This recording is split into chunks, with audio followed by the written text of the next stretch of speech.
തിരുവനന്തപുരം യാമയിഴഞ്ചാൻ തോട്ടിൽ കുടുങ്ങിയ തൊഴിലാളിക്കായി രാത്രിയിലും തെരച്ചിൽ തുടരാൻ തന്നെയാണ് തീരുമാനം. ദുഷ്കരമാണെങ്കിലും രാത്രിയിലും രക്ഷാപ്രവർത്തനം തുടരും. മേയറും കളക്ടറും തമ്മിൽ നടത്തിയ ചർച്ചയിലാണ് ഈ തീരുമാനം. അമൽ തേനമ്പറമ്പിൽ അവിടെ നിന്ന് തമ്പാനൂരിൽ നിന്ന് നമുക്കൊപ്പം വിവരങ്ങളുമായി ചേരുന്നുണ്ട്.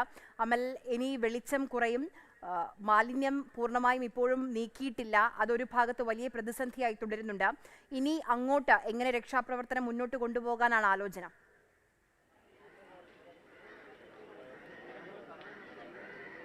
വെളിച്ചം കുറയുന്നത് പോലെ പ്രതീക്ഷയും അസ്തമിക്കുകയാണ്. അതായത് ഇവിടെ ഇനിയിപ്പോൾ രക്ഷാപ്രവർത്തനം നടക്കണമെങ്കിൽ ഈ ലൈറ്റിൻ്റെ സാന്നിധ്യത്തിലുള്ള രക്ഷാപ്രവർത്തനം എന്നതിനപ്പുറത്തേക്ക് ഒന്നും സാധ്യമല്ല എന്ന് പറയേണ്ടി വരും. മാത്രമല്ല, എവിടെയെങ്കിലും ഇറങ്ങിയുള്ള രക്ഷാപ്രവർത്തനം, നേരത്തെ സ്കൂബ ഡൈവിംഗ് ടീമിൻ്റെ രക്ഷാപ്രവർത്തനമൊക്കെ വളരെ ത്വരിതഗതിയിൽ നടന്നിരുന്നു. അതുപോലെ രക്ഷാപ്രവർത്തനം ഇനി ഉണ്ടാകാനുള്ള സാധ്യത കാണുന്നില്ല. പക്ഷേ രക്ഷാപ്രവർത്തനം രാത്രിയിലും തുടരേണ്ടതുണ്ട്. ഇതിങ്ങനെ ഇടയ്ക്ക് വെച്ച് നിർത്തിപ്പോകാനാകില്ല. ഒരു മനുഷ്യജീവനാണ് ഇതിൽ അകപ്പെട്ടു പോയിരിക്കുന്നത്. സ്വാഭാവികമായും ആളെ കണ്ടെത്തും വരെയുള്ള രക്ഷാപ്രവർത്തനം നടത്തേണ്ടതായിട്ടുണ്ട്. അതിപ്പോൾ എങ്ങനെ വേണം എന്നുള്ളതാണ് ഏറ്റവും പ്രധാനപ്പെട്ട ഒരു വിഷയം എന്ന് പറയുന്നത്. ഈ നേരത്തെയൊക്കെ നമ്മൾ ആളുകൾ ഇറങ്ങി, സ്കൂബ ഡൈവിംഗ് ടീം ഇറങ്ങി മാലിന്യം നീക്കിയുള്ള രക്ഷാപ്രവർത്തനം നടന്നിരുന്നു. പക്ഷേ അതിനുശേഷവും വീണ്ടും ഇത് അകത്തേക്ക് കടന്നു പോകുമ്പോൾ ടണലിൻ്റെ മുഖഭാഗത്തുള്ള മാലിന്യം നീക്കം ചെയ്യുന്നത് പോലെ എളുപ്പമല്ല അകത്തേക്കുള്ള മാലിന്യം നീക്കം ചെയ്യുക എന്ന് പറയുന്നത്.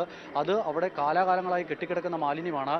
അത് നീക്കം ചെയ്താൽ മാത്രമേ എന്തെങ്കിലും തരത്തിൽ ഉള്ള ഒരു പുരോഗതി രക്ഷാപ്രവർത്തനത്തിൽ ഉണ്ടാകാനുള്ള സാധ്യത കാണുന്നുള്ളൂ. ഇനിയിപ്പോൾ ഇതിൻ്റെ രണ്ട് ഭാഗത്ത്, ഇത് തുടങ്ങുന്നിടത്തും അവസാനിക്കുന്നിടത്തും തിരച്ചിൽ നടത്തിയിരുന്നു. പക്ഷേ അവിടെ രണ്ടിടത്തും നടത്തിയ തിരച്ചിൽ എന്തെങ്കിലും തരത്തിലുള്ള പുരോഗതി ഉണ്ടായിരുന്നില്ല. ഇനിയിപ്പോൾ എങ്ങനെ ഇത് മുന്നോട്ട് പോകും എന്നുള്ളത് അറിയില്ല. കളക്ടർ ജെറോം ജോർജ് കൂടി ചേരുന്നുണ്ട്. ഇനി എങ്ങനെയാകും ഈ രാത്രിയിലെ രക്ഷാപ്രവർത്തനം മുന്നോട്ട്? ഇനിയിപ്പോൾ നമ്മൾ തുടരുവാണ്. നമ്മളിത് തുടരാനാണ് തീരുമാനിച്ചത്. മുന്നോട്ട് പോകും. ഇപ്പോൾ രണ്ട് സൈഡിൽ കൂടെയാണ് ചെയ്യുന്നത്. ഇപ്പോൾ ഇവിടെ 30 മീറ്റർ വരെ കഴിഞ്ഞ് അടുത്തത് 50 മീറ്റർ വരെ പോകാൻ ഉദ്ദേശിക്കുന്നത്. അത് കഴിഞ്ഞിട്ട് മറ്റേ സൈഡിൽ 15 മീറ്റർ വരെ ചെയ്തിട്ടുണ്ട്. അവിടെ ഇതുപോലെ തന്നെ നമ്മൾ നോക്കിയിട്ട് കുറേ മുന്നോട്ട് പോയി. ഇനിയിപ്പോൾ അങ്ങനെയാണെങ്കിൽ എടുക്കാനുള്ള ഒരു പോർഷൻ മാത്രമേ നിൽക്കത്തുള്ളൂ. അപ്പോൾ അതാണ് നമ്മൾ കംപ്ലീറ്റ് ചെയ്യാൻ ഉദ്ദേശിക്കുന്നത്. എന്തായാലും ഇത് ആളുണ്ടെങ്കിൽ തന്നെ ഒഴുകി കടന്നു പോയിട്ടില്ല എന്ന് ഉറപ്പിക്കാം. അതിപ്പോൾ നമുക്ക് അത്ര ഉറപ്പായിട്ട് പറയാൻ പറ്റത്തില്ല. അതുകൊണ്ട് ഡൗൺ സ്ട്രീം കൂടി നമ്മൾ നോക്കാൻ ഇപ്പം നിർദ്ദേശം കൊടുത്തിട്ടുണ്ട്. ഇൻ കേസ് ഇനി ഇത് കഴിഞ്ഞിട്ടും ഒരു ഭാഗത്തിലേക്ക് പോയിട്ടുണ്ട്, അതും കൂടെ അന്വേഷിക്കാൻ പറഞ്ഞിട്ടുണ്ട്. ഇനിയിപ്പോൾ എപ്പോൾ കണ്ടെത്തുന്നു അതുവരെയും തുടർച്ചയായി തന്നെ രക്ഷാപ്രവർത്തനം ഉണ്ടാകും. ഈ സ്കൂബ ഡൈവിംഗ് ടീമിൻ്റെ സഹായം രാത്രിയിലും പൂർണ്ണമായിട്ട് നമുക്ക് നേരത്തെ കിട്ടിയതുപോലെ ഉണ്ടാകും. അത് പക്ഷേ അവരുടെ ഇൻപുട്സ് എടുത്തിട്ട് മാത്രമേ തീരുമാനിക്കാൻ പറ്റത്തുള്ളൂ. അപ്പം ഫയർ ഓഫീസറുടെ അടുത്ത് സംസാരിച്ചിട്ട് നമുക്ക് ആലോചിച്ച് തീരുമാനിക്കാം. എന്തായാലും രക്ഷാപ്രവർത്തനം രാത്രിയിലും തുടരും. അതെങ്ങനെ വേണം എന്നുള്ള കാര്യത്തിൽ ഇതുവരെയും ഒരു ധാരണയിലേക്ക് എത്താൻ കഴിഞ്ഞിട്ടില്ല. ഈ ഉദ്യോഗസ്ഥരെയും നമുക്കൊന്നും പറയാൻ കഴിയില്ല. കാരണം അവർ ഇത്രയും സമയമായി ഈ തിരച്ചിലിൻ്റെ ഭാഗമാണ്, അല്ലെങ്കിൽ ഈ രക്ഷാപ്രവർത്തനത്തിൻ്റെ ഭാഗമാണ്. പക്ഷേ അവർക്ക് എന്തെങ്കിലും തരത്തിൽ ഒരു പോസിറ്റീവായ സ്ഥിതിയിലേക്ക് കാര്യങ്ങളെ കൊണ്ടുചെന്ന് എത്തിക്കാൻ പറ്റുന്നില്ല. അതിന് പ്രധാനപ്പെട്ട കാരണമെന്ന് പറയുന്നത് ഇത്തരം ഒഴുകുന്ന വെള്ളമാണ്, മാത്രമല്ല മലിനജലമാണ്. മാലിന്യം കെട്ടിക്കിടക്കുന്നു. മാലിന്യം തന്നെയാണ് പ്രധാന പ്രശ്നം.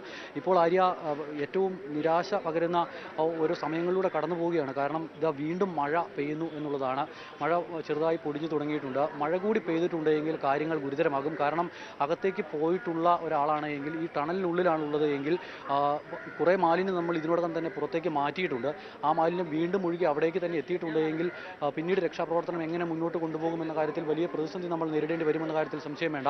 മണിക്കൂറുകൾ പിന്നിടുകയാണ്. ഇപ്പോൾ ഇരുട്ട് വീണ് തുടങ്ങുകയാണ്. പക്ഷേ ഇരുട്ടിനെ മറികടന്ന് രക്ഷാപ്രവർത്തനം നടത്താൻ ലൈറ്റുകൾ സജ്ജീകരിക്കുന്നു. പക്ഷേ ഇനി എങ്ങനെ ഈ ടണലിനുള്ളിൽ കടക്കുന്നതിന് വെളിച്ചമടക്കമില്ല. വലിയ പ്രശ്നമാണ്. അകത്ത് ദുഷ്കരമാണ് രക്ഷാപ്രവർത്തനമെന്ന് പോയി വരുന്ന ഉദ്യോഗസ്ഥർ പറയുന്നുണ്ട്. അവരുടെ മേലുദ്യോഗസ്ഥരെ ധരിപ്പിച്ച ശേഷമാണ് രാത്രിയിൽ രക്ഷാപ്രവർത്തനം നിർത്താനൊരു തീരുമാനം ആദ്യഘട്ടത്തിൽ ഉണ്ടായത്. പക്ഷേ അതിനുശേഷം നടന്ന ചർച്ചയിൽ രാത്രിയിലും രക്ഷാപ്രവർത്തനം തുടരാം എന്നൊരു ധാരണയിലേക്ക് എത്തുകയായിരുന്നു. ആര്യ, ശരി, എന്തായാലും രാത്രി വൈകിയും രക്ഷാപ്രവർത്തനം തുടരാൻ തന്നെയാണ് തീരുമാനം. അമൽ, നേരത്തെ മേയറോട് സംസാരിക്കുമ്പോൾ മൊത്തം 180 മീറ്റർ ഉണ്ട്. ഒരു ഭാഗത്ത് നിന്ന് 30 മീറ്ററും മറുഭാഗത്ത് നിന്ന് 15 മീറ്ററും മാത്രമാണ് ഇപ്പോഴും ഈ രക്ഷാപ്രവർത്തനം നടത്തുന്ന സ്ക്യൂബ ടീമിന് പോകാൻ കഴിഞ്ഞിട്ടുള്ളത്. അതായത് പകുതി ദൂരം പോലും താണ്ടാൻ കഴിഞ്ഞിട്ടില്ല. അത് എത്രത്തോളം വലിയൊരു പ്രതിസന്ധിയാണ് ഈ ടീമിനെ സംബന്ധിച്ച്?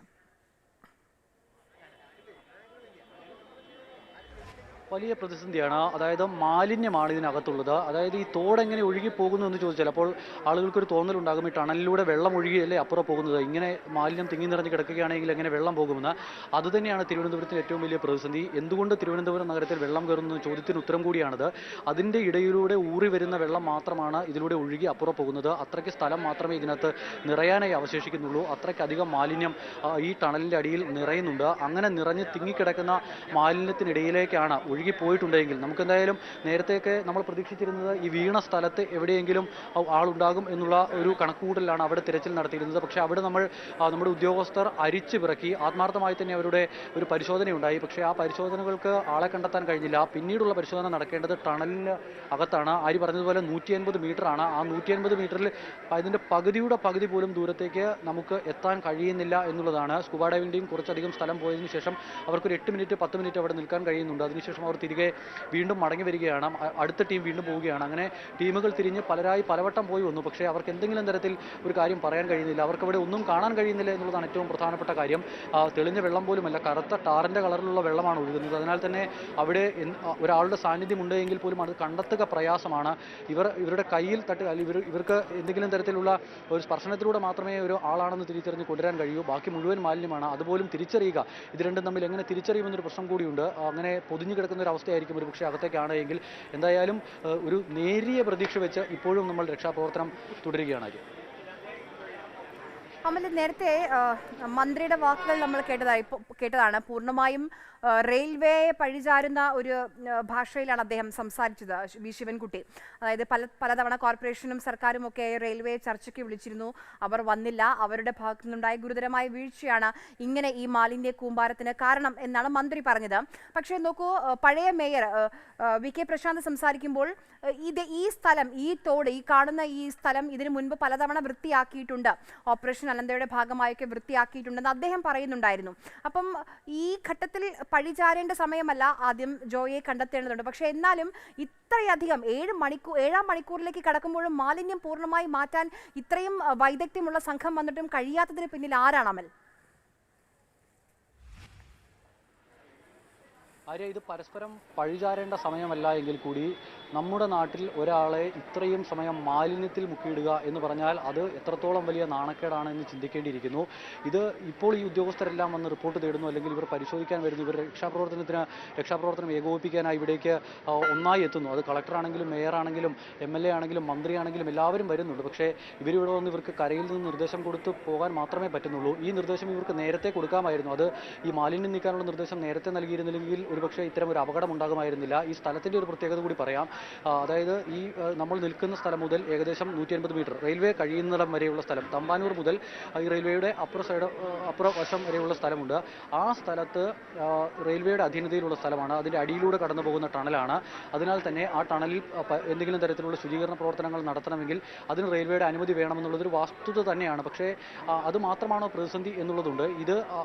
ഈ ഓപ്പറേഷൻ ആനന്ദ വലിയ വിജയമായൊരു പദ്ധതിയായിരുന്നു. അന്നാണ് തമ്പാനൂർ എങ്ങനെയെങ്കിലും ഒന്ന് വെള്ളക്കെട്ടിൽ നിന്ന് രക്ഷപ്പെട്ടത്. അതിനുശേഷം കൃത്യമായി അങ്ങനെ ഒരു ശുചീകരണ പ്രവർത്തനം, മഴക്കാലപൂർവ്വ ശുചീകരണ പ്രവർത്തനം നടന്നിട്ടുണ്ടോ എന്ന കാര്യം സംശയമാണ്. ഇപ്പോഴെന്തായാലും ഇവിടുത്തെ അനുമതി പ്രശ്നമൊക്കെയാണ് കോർപ്പറേഷൻ പറയുന്നത്. അതായത് പലവട്ടം റെയിൽവേയുമായി ചർച്ചയ്ക്ക് തയ്യാറായിരുന്നു, അനുമതി ചോദിച്ചിരുന്നു, ഇത് ശുചിയാക്കട്ടെ എന്ന് ചോദിച്ചു. പക്ഷേ അത് ലഭിച്ചത് ഏറ്റവും ഒടുവിലാണ്. അത് ലഭിച്ച ശേഷമാണ് ഈ പ്രവർത്തനങ്ങൾ ഇപ്പോൾ തുടങ്ങിയത്. അങ്ങനെ വൈകിയതാണ് ഇതിന് കാരണമെന്നാണ് പറയുന്നത്. പക്ഷേ ഒരു കാര്യം എടുത്തു പറയേണ്ടതുണ്ടായ, ഇപ്പോൾ ഇവിടുത്തെ സ്ഥലം റെയിൽവേയുടേതായതുകൊണ്ട് റെയിൽവേ ഈ വിഷയത്തിൽ നമുക്ക് കുറ്റപ്പെടുത്താൻ കഴിയും. പക്ഷേ അതിനപ്പുറത്തേക്ക് തിരുവനന്തപുരം നഗരത്തിൻ്റെ മറ്റ് പലയിടങ്ങളിലും ഇതിന് സമാനമായി തന്നെയുള്ള മാലിന്യ കൂമ്പാരങ്ങളും വെള്ളക്കെട്ടുകളും എല്ലാം ഉണ്ട്. അത് പരിഹരിക്കാൻ കഴിയുന്നില്ല. അതിൻ്റെ ഉത്തരവാദിത്തം ആർക്ക് എന്നൊരു ചോദ്യത്തിനും കൂടി ഉത്തരം നൽകേണ്ടതുണ്ട്. റെയിൽവേയുടെ സ്ഥലത്തെ മാത്രം കാര്യമല്ല ഇതിപ്പോൾ ഇവിടെ ആയതുകൊണ്ടാണ് ഇങ്ങനെ സംഭവിച്ചു പോയത്. അത് ഇപ്പോൾ റെയിൽവേ പറയാൻ കഴിയുന്നത്. മറ്റെവിടെയെങ്കിലും ആയിരുന്നുവെങ്കിൽ ആരെ പറയാൻ കഴിയുമെന്നൊരു ചോദ്യം കൂടി ഉയരുന്നുണ്ടായിരുന്നു. ശരി, എന്തായാലും 7 മണിക്കൂറിലേക്ക് രക്ഷാപ്രവർത്തനം കടക്കുകയാണ്. ഇനി നമുക്കറിയാം വലിയ പ്രയാസമുണ്ട്. ആ മാലിന്യം പൂർണ്ണമായും ഇതുവരെ മാറ്റാൻ കഴിഞ്ഞിട്ടില്ല. സ്കൂബ ടീമിന് പോകുന്നതിനൊക്കെ ഒരു പരിധിയുണ്ട്. 30 മീറ്റർ പോയി അവർ തിരിച്ചു വരികയാണ്. വെളിച്ചക്കുറവുണ്ട്, വായു ഒരു പ്രശ്നമാണ്, മാലിന്യം ഒരു പ്രശ്നമാണ്. അങ്ങനെ വലിയ പ്രയാസങ്ങൾ നേരിടുന്നുണ്ട് ഈ രക്ഷാദൗത്യം നടത്തുന്ന ആളുകൾ. എന്തായാലും രാത്രിയിലും ഇപ്പോൾ നടന്നുകൊണ്ടിരിക്കുന്ന പ്രവർത്തനങ്ങൾ അതൊന്നും നിർത്തണ്ട, അത് തുടരാം എന്നുള്ളത് തീരുമാനത്തിലേക്കാണ് കളക്ടറും മേയറും തമ്മിൽ നടത്തിയ ഒരു ചർച്ചയിൽ ധാരണയിലേക്ക് എത്തിയിട്ടുള്ളത്. ജിബിൻ JB കൂടി നമുക്കൊപ്പം അവിടെ നിന്ന് ചേരുന്നുണ്ട്. ജിബിൻ, 2 ഭാഗങ്ങളുണ്ട്. അപ്പോൾ ഒരു ഭാഗത്തെ തെരച്ചിൽ ഭാഗികമായി നേരത്തെ നിർത്തിയിരുന്നു. ഇപ്പോഴും ഈ 2 സൈഡിലും തെരച്ചിൽ നടക്കുന്നുണ്ടോ ജിബിൻ? ആര്യ നേരത്തെ ഒരു അരമണിക്കൂർ മുൻപാണ് ഇപ്പോൾ ഈ ജോയിയെ കാണാതായ സ്ഥലത്ത് നിന്ന് നേരെ എതിർവശത്തായിട്ടുള്ള, അതായത് തമ്പാനൂരിന് സമീപത്തുള്ള 5ാം പ്ലാറ്റ്ഫോമിന്റെ സമീപത്തായി ഈ തുരങ്കങ്ങൾ എത്തുന്നത്. ഇവിടെ കൂടെ ഈ ടണലുകൾ അവിടെയാണ് എത്തുന്നത്. ആ ടണൽ എത്തുന്ന സ്ഥലത്താണ് ഏകദേശം അരമണിക്കൂർ മുമ്പിൽ നേരത്തെ തിരച്ചിൽ നടത്തിയത്.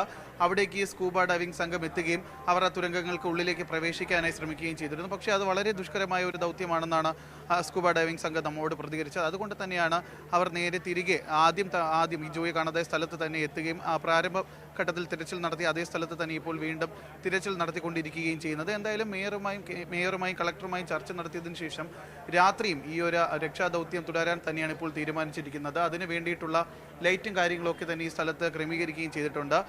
ഈ റെയിൽവേ സ്റ്റേഷനിൽ നേരത്തെ 5ാം പ്ലാറ്റ്ഫോമിന് സമീപത്ത് തിരച്ചിൽ നടത്തിയ സംഘം ഇപ്പോൾ അവിടെ നിന്ന് ഈ ദുഷ്കരമാണെന്ന് കണ്ടെത്തിയതിനു ശേഷം തിരികെ ഇവിടേക്ക് എത്തി ഇവിടെ നേരത്തെ രക്ഷാദൗത്യം നടത്തിയ സ്ഥലത്ത് തന്നെ വീണ്ടും പരിശോധന ആരംഭിക്കുന്നതാണ് നമുക്ക് കാണാൻ സാധിക്കുന്നത്. നേരത്തെ ആര്യ സൂചിപ്പിച്ചതുപോലെ തന്നെ ഇപ്പോൾ നമുക്ക് ഈ ഒരു സ്ഥലത്ത് ഈ റെയിൽവേയുടെ അധീനതയിലായതുകൊണ്ട് മാത്രമാണ് നമുക്കിപ്പോൾ റെയിൽവേ കൂടി ഇതിൽ പഴിചേർക്കാൻ സാധിക്കുന്നത്. പക്ഷേ നേരത്തെ ഈ ഒരു സ്ഥലത്തിന് തൊട്ട് സമീപത്തായിട്ടുള്ള ആമേഴഞ്ചാൻ തോടിൻ്റെ, നഗരത്തിൻ്റെ ഹൃദയത്തിലൂടെ ഒഴുകുന്ന ആമേഴഞ്ചാൻ തോടിൻ്റെ പല ഭാഗങ്ങളും ശ്രദ്ധിക്കുകയാണെന്നുണ്ടെങ്കിൽ അവിടെയെല്ലാം ഇപ്പോഴും മാലിന്യങ്ങൾ കൂമ്പാരമായി കിടക്കുന്ന കാഴ്ച നമുക്ക് കാണാൻ സാധിക്കും. ഈസ്റ്റ് റോഡിന് സമീപത്തുള്ള വിവരങ്ങൾ നൽകിയത്. നോക്കൂ, ഈ സമയത്ത് പരസ്പരം പഴി ചാരേണ്ട സമയമല്ല, അറിയാം. പക്ഷേ എന്നാലും ഈ മഴക്കാലം വരുന്നതിന് മുൻപ് മഴ എപ്പോഴെത്തും ആ പ്രവചനങ്ങളൊക്കെ കൃത്യമായി നമുക്ക് അറിയുന്നതാണ്. എപ്പോഴാണ് മഴക്കാലം വരിക, കാലവർഷം വരിക എന്നുള്ളത്. പക്ഷേ എന്നിട്ടും ഒരു തരത്തിലുള്ള മഴക്കാല ശുചീകരണ പ്രവർത്തനങ്ങളും നടത്തിയിട്ടില്ല. നമുക്കൊരു മനുഷ്യജീവൻ ഒരു ഓടയിൽ, ഒരു മാലിന്യ കൂമ്പാരത്തിൽ വീണ് കിടക്കുകയാണ്. ഇതുവരെ ഇത്ര മണിക്കൂറുകൾ പിന്നിട്ടു, എല്ലാ സംവിധാനങ്ങളും അവിടെ എത്തിയിട്ടും ആ മനുഷ്യനെ കണ്ടെത്താൻ കഴിയുന്നില്ല. എന്തുകൊണ്ട്? കാരണം ആ രീതിയിൽ മാലിന്യം കെട്ടിക്കിടക്കുകയാണ്. ഇതിന് ഉത്തരവാദി ആര്? ആ ജീവനെ ആരാണ് കൊലക്കി കൊടുത്തതെന്ന ചോദ്യം അവിടെ നിലനിൽക്കുകയാണ്.